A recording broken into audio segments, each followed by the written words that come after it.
Hello guys, hey everybody, welcome back to my channel. Hey guys, it's been such a long time since I caught up with you, and I know that I know that there really isn't an excuse to not create content consistently. Um and there's been just so much going on lately. A lot of transition. I'm gonna probably give you guys an update sometime in the near future. But for today, I'm gonna do as promised. I'm gonna start the dating series. I'm thinking that this is gonna be like a permanent series in my channel because this is an ongoing topic that's being requested. It's an ongoing topic that I have experienced and that I'm going to keep experiencing. And so a lot of you guys, I've shared with like over my Instagram that I have been dating this summer. Dating as in not officially with someone, but just, dating as in like multi-dating, and trying to find the right person. And I did date someone more frequently. I was seeing someone more frequently that I really ended up having feelings for. But just in general, dating as it relates to meeting someone, meeting the right person. So that phase of dating, not dating as in being in a relationship with someone ongoingly. And so a lot of you guys had been requesting like a series actually, and so I think it's gonna be a permanent series. I'm still thinking about the name, but I wanted to start today with I wanted to start the series with sharing with you guys what my dating experience was this summer and the things that I learned. As the dating series within a series, I'm going to share with you guys 10 things that I learned about dating this summer. If you're interested in hearing my experience or my take on dating from what I've learned this summer, then keep on watching. I just wanted to start with a quick disclaimer. These are lessons that I learned that I think it can be helpful for other people. Again, there is no one size fits all. This is just my perspective. This comes from a heterosexual woman's perspective. It could apply to other relationships. It could apply to you, right? So I hope you find this helpful, but also please know that this is just coming from my perspective, and it's not based on research, or it's not based on like, I'm not a dating coach. I'm not a dating coach. Although I could almost become one with all the experiences I've had, but my intention is just to share what my experience has been like, hoping that it could be helpful to you. And just anyway, so just take what serves you, and what you don't think it's useful, just discard it. Okay, it's not a you should do this, you should do that. It's not really like that. But with all that being said, let's get started. This list is not in a chronological order.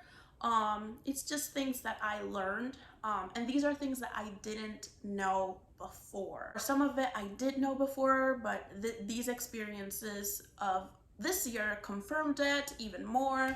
So let's get started. So the first one, also when sorry, just a quick disclaimer is that if I say don't do this or be that,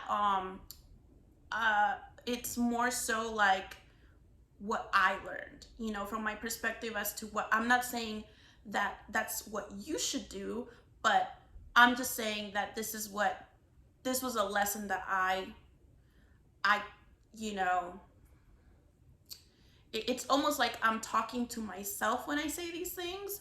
And so, like I said, I hope it's helpful to you, but it's not uh, these are not absolutes, okay? These are not absolute statements, absolute advice, or whatever. So let's get started. So number one is don't date your type. um, what I mean by that is that, you know, I learned a lot about the checklist that we have, especially women. We have this checklist. He gotta be 6'6", he gotta have six figures, he gotta have this, he gotta have that. Um, you know, that checklist, I actually have a checklist, and that checklist includes like important values that I hold, that I still think are true, that I'm still looking for, ways that I want to be treated as a woman. And I also realized that I was including a lot of things about image, how the person should look, how the person should dress, and all these things. And through my dating experiences this summer, I realized that, well, I actually ended up falling in love with someone's heart more than how they like looked, and so I'm not saying don't write on your list or don't look for someone attractive. I think that attraction is very important in dating or in a relationship, or to have chemistry. But what I'm saying is that having an exhaustive list that's not sometimes realistic. For example, someone who likes to plan a lot, or someone who's more type A, is not really that creative, and so there's certain traits in a person that are not going to really like match and fit in that, in that list. So what I'm saying is, like, it's okay to have a list, but don't be so rigid and focus on that list. I also learned to not be so focused on looks. And what I mean by that is basically, yeah, don't date your type. Like, date someone that you normally wouldn't go for. Like, I saying so I typically have a type. I still have a type that I usually go for in terms of who I think is particularly attractive or certain preferences. But this summer I really learned to go beyond, to really look beyond that and get to know someone. And it was very important for me to take things slow with a person and get to know them. So another thing I will add is take things slow and don't discard someone so quickly because they're not your type, or they don't meet every box on the checklist. Have your non-negotiables, of course, but don't discard someone so quickly with out of superficial things on your checklist. Really look beyond that and get to know someone slowly for their heart and for their personality, and you might really like connect with someone that you didn't think you would. All right. The other, number two, is dating multiple people can be helpful. So this year, I just wanted to give you a little anecdote. This year, last year too, like, okay, let's just say dating shows have really inspired me to like not be afraid to put myself out there. So last year it was Love is Blind. This year it was The Bachelor. And also a book by Dr. Henry Cloud called How to Get a Date Worth Keeping. And it really gave me really good tips from Dr. Cloud, who is also kind of like a dating coach, and a therapist and Christian, which it was helpful to me from a Christian perspective, learn about his view on dating. I am a Christian, and that's important for me. And so he was pretty much saying like to date multiple people, because when you date multiple people, you learn about what you like, what you don't like, and you learn a lot about yourself. And then if there's someone that you really really like and you really want to go exclusive with, then do that. But start with dating multiple people and date non seriously. And so, and The Bachelor really, also watching The Bachelor for the first time this year, by the way, it was my first time watching it. I was just like, this really works, and you can actually care about multiple people. You can actually like multiple people. And for me as a woman, it was very empowering to date multiple people. I'm not gonna lie, like, I don't, being upfront with men about that, you as a woman, that I'm dating multiple people, was very like, men tend to have a fragile ego, like, don't, like, I want you, they just really want to feel ownership over you, like, don't, like, they don't feel, some men don't feel comfortable with that, and that's okay. And maybe that's not the right guy for you, because the right guy for you is gonna respect what you want to do. And also, how come it's okay for men to do that all the time, and for as women to not, to be shamed to do that? But anyway, dating multiple people, in my perspective, is very helpful. Like what Dr. Cloud was saying, I actually got to experience it myself, that I learned more about like what I like, what I don't like. Again, not dating my type, and dating just dating all kinds of people from different walks of life. Even dating guys, like, I really, actually, it's really important for me for the person that I'm gonna be with to have a strong belief system and faith in God. That's still very important for me. But even like, be a Christian, pretty much. I really want my person to be a Christian, eventually my husband, because that's really going to dictate his moral compass and things like that. And that is still very important for me. But I also dated guys who weren't Christian, or who believed in God but weren't Christian, like weren't really as devout as I am, or something like that. But I got to know their heart, and I got to know that God, in some way, God was in them, or God was, in some way, God was reflected in their good qualities. So I became more open to that. I'm still looking for someone who shares my faith.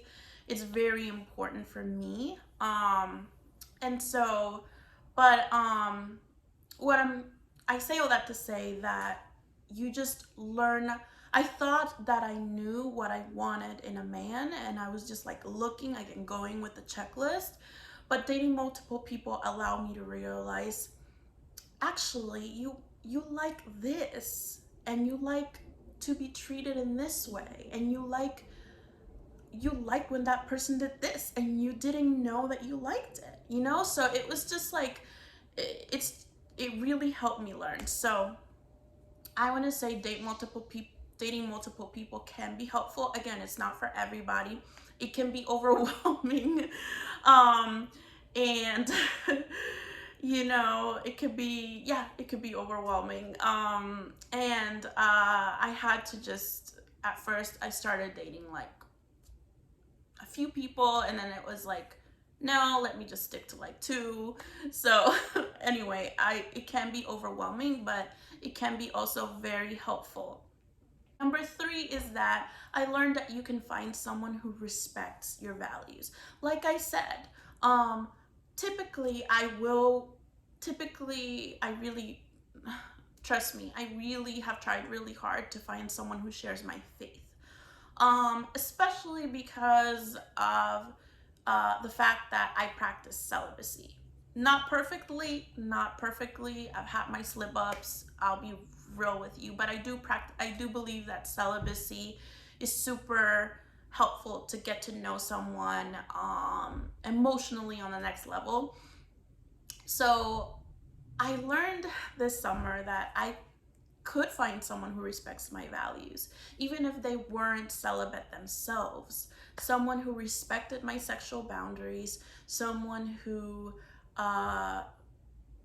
didn't just, because typically what happens is when I've told guys that I'm celibate, is like they don't want to like see me anymore, because for them it's like important. Sex is a need that they have, and we all have needs, and I respect that, and so it's a little disappointing sometimes, because you lose getting to know someone very great and special like I am over that one thing. But I also respect that people have different needs and non-negotiables. But this summer, it was really nice to meet someone who respected my values, respected my boundaries, like learned to respect when I said no. That is really helpful for me, that I'm a trauma survivor myself. I've been in situations when that wasn't respected, and so to me that really meant a lot, and that was absolutely beautiful to me. And so I learned that I can find someone who respects my values, and that I don't have to lower my standards for anybody. Number 4, don't have a lot of expectations when you are dating non-seriously in the beginning. I'm not saying when you're in a relationship, but don't date with like all of these expectations of like, well, he or she didn't do this, or he or she should have done that, especially if the expectations are unspoken. If you are going to have expectations, communicate about them. Don't assume. Ask. If you see something, I think that a lot of times as women, and I know it's happened to me a lot of times, if a guy is not texting, well, okay, I can't speak for all women, but for me, it's like if a guy is not texting me every day, I was thinking he must be not interested in me, or he is playing games, or I think it's important to not assume what's going on. It's important to talk about things and find someone that you can communicate, and that person won't get defensive. That was another thing, that I did meet someone that I could be open with that person. I could talk to that person about things, or I could ask questions and get clarity. And it was you gotta learn each other's communication styles. You gotta learn what is it called, love languages as well. And you gotta learn that everyone has their own experiences. We all have different traumas that we've been through, so it's important to be understanding and to communicate, and don't go into with all these expectations of like, he gotta do this and that and that. And it's just like, get to know the person first, and just take the pressure off, and don't go in with a lot of expectations. Do have your standards, of course. Do have your value system. Don't tolerate abuse or anything like that. I'm not saying lower your standards. I'm just saying don't don't subscribe expectations, especially if you haven't spoken about that. For instance, men communicate more briefly than women. Doesn't mean that they don't care, doesn't mean that they're not thoughtful. They just communicate. You'll send a paragraph and they'll just send like 3 words back, and a lot of men talk or communicate like that. All right, number 5 is be you. Don't hide yourself, and don't hide your feelings. Be completely yourself. Like, don't listen to all these gimmicks, all these, yes, the Steve Harvey books and Think Like a Man books. All those things are helpful, but I think Steve Harvey has good points. But don't follow gimmicks. Just be yourself, and don't hide your feelings. if you start caring about the person, show it to them. If you want to be thoughtful, for me, for instance, for me, I know that like my friends and family have said in the past before, don't give wifey benefits to a man who's not your boyfriend or whatever. But I'm just a thoughtful person. Like, I will go out of my way if I know you like something, if I know you like the, whether you're my friend or someone I'm dating, someone I'm seeing, if you like the bubble tea down the street and I know the flavor and you told me that, I will remember those things and get it for you. You know, so I will do those small things, you know. I know, like, they'll say things like let a man earn those things, but or let a woman earn those things. But you can be thoughtful in a small ways and work yourself up, you know, work your way up. Just don't be afraid to be yourself. Don't be afraid to be vulnerable. Don't be afraid to, obviously, I do think that a person needs to earn your trust, but I think that slowly, like taking small steps in being vulnerable can be important. Like, for example, it could be maybe a small vulnerability could be like, um